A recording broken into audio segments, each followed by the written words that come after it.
Bonjour les amis, je vous l'ai toujours dit, partout où ils passent, les ricains, ils nous foutent le bordel. Je vous cite un exemple. À cause d'eux, deux de nos ministres se crêpent le chignon et pas les moindres.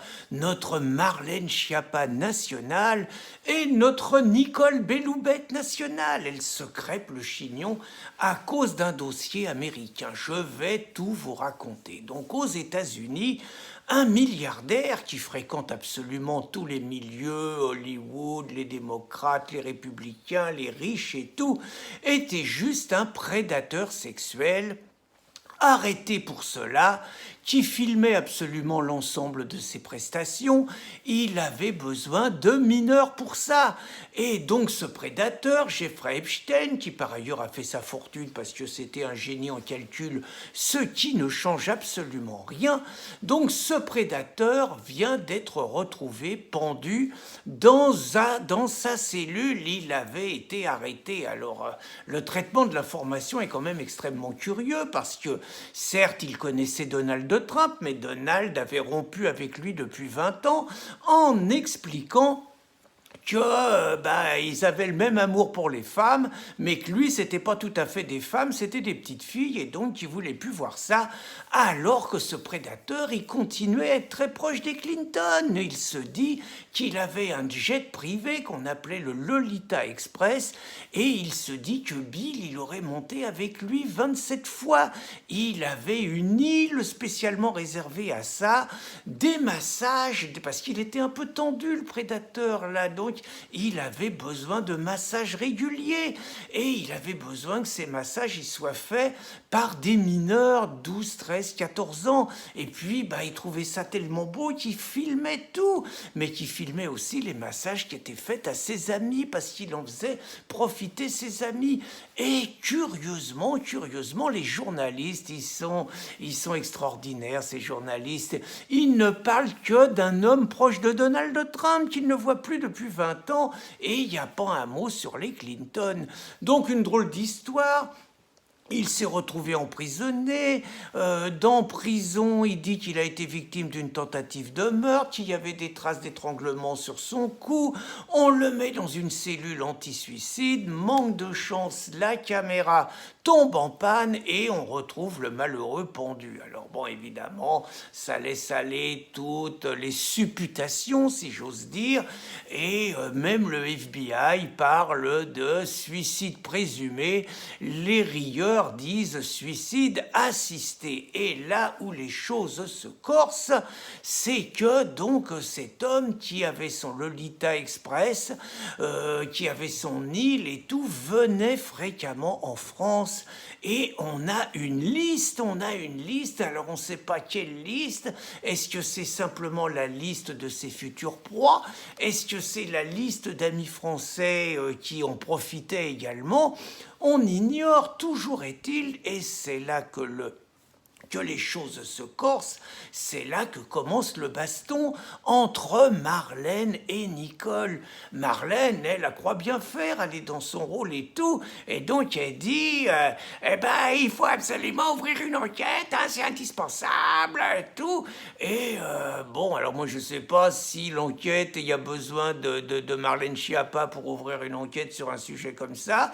Toujours est-il que Belloubet, très étonnant sa réaction, elle baffe Marlène, mais pas sur le côté c'est pas ton problème, c'est mon problème, occupe-toi de tes oignons. Non, elle dit c'est pas aux politiques de demander d'ouvrir une enquête. Autrement dit, elle dit qu'il faut pas ouvrir d'enquête, quoi. Alors c'est étonnant parce que d'habitude, chaque fois qu'il y a un attentat, un truc comme ça, chaque fois qu'il y a un truc, Macron, Castaner, Philippe, ils disent toujours qu'ils demandent l'ouverture d'une enquête et que les coupables seront sévèrement punis. Là, on dit rien.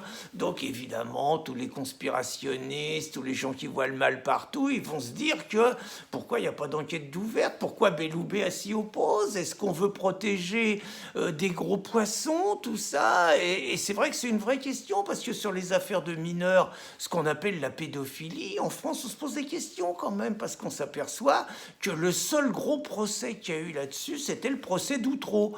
Et le procès d'Outreau, qui a été instruit d'une manière ahurissante apparemment selon de nombreux juristes, par le juge Burgot, ça concernait quand même que des pauvres. Comme quoi, il y aurait que les pauvres, finalement, qui seraient dans les réseaux pédophiles. C'est un peu comme des histoires de prostitution. Les histoires de prostitution ont fait des lois pour réprimer, finalement, les clients pauvres qui veulent avoir accès aux prostituées pour des raisons qu'on n'a pas à juger. Mais je m'aperçois, par exemple, que les réseaux de call girls, des SK, tout ça, tout le monde sait qu'il y a une prostitution de pauvres et une prostitution de riches. Celle des riches, elle est plus noble, elle est dans les grands hôtels. La prostitution de pauvres, elle est plus sordide. Bah oui, c'est comme ça. Mais on a l'impression que les lois, on embête quand même que les pauvres, les gens des classes populaires, qui vont voir les prostituées. Et moi, je me pose la même question sur les réseaux pédophiles et sur les atteintes à mineurs. Parce que j'ai quand même, je me rappelle, en 2011, le Luc Ferry... il avait jeté un sacré pavé dans la mare sur un plateau de télévision. Il avait dit qu'il y avait un Premier ministre, pas n'importe lequel, qui avait dit qu'il y avait un ministre en exercice il n'y a pas longtemps, 2011, qui avait organisé au Maroc une partouze pédophile avec des petits garçons. Énorme.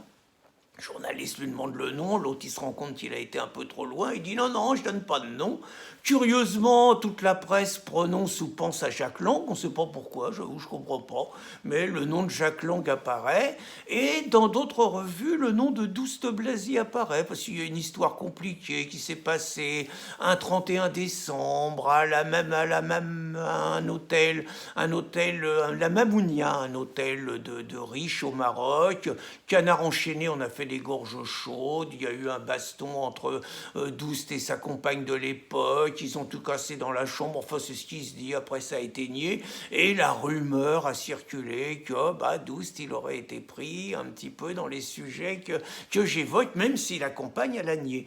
Alors il y a quand même une vraie question, parce que Luc Ferry a été interrogé quand même, il a été interrogé par la police, donc on a pu penser que ou Luc Ferry est un menteur et il aurait dû être poursuivi devant les tribunaux, ou Luc Ferry a dit la vérité et on ne sait pas pourquoi l'affaire n'est pas sortie.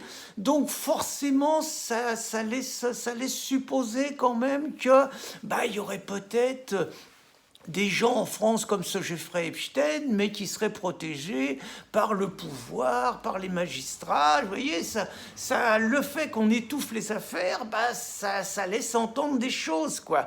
Et il y a quand même un truc bizarre, moi je trouve, sur les pédophiles. Bon, on n'en entend pas parler quand ça fait pas la une de l'actualité, quand c'est par exemple des gens de l'éducation nationale. Ça fait pas la une de l'actualité. Moi je connais une secte avec un gourou. Le gourou, il a épousé et il a consommé le mariage d'une jeune fille de 9 ans. Et tous les disciples du gourou, ils doivent imiter le gourou et donc les rapports sexuels avec les filles de 9 ans. Et pourtant, cette secte-là n'est jamais poursuivie. Finalement, les seuls qui sont poursuivis pour des actes de pédophilie en France, les seuls dont on parle, outre les pauvres comme ceux d'Outreau, c'est les curés. Dès qu'il y a un curé qui est pris pour un acte de pédophilie, vous pouvez être sûr, ça fait la une de l'actualité pendant 48 heures. Et comme il y a un pape qui passe son temps à se soumettre et qui passe son temps à demander pardon sur tout, finalement, tout le monde s'essuie les pieds sur les curés. Donc finalement, les seuls pédophiles qui se retrouvent devant des tribunaux en France, c'est les pauvres et les curés. Bonne journée les amis.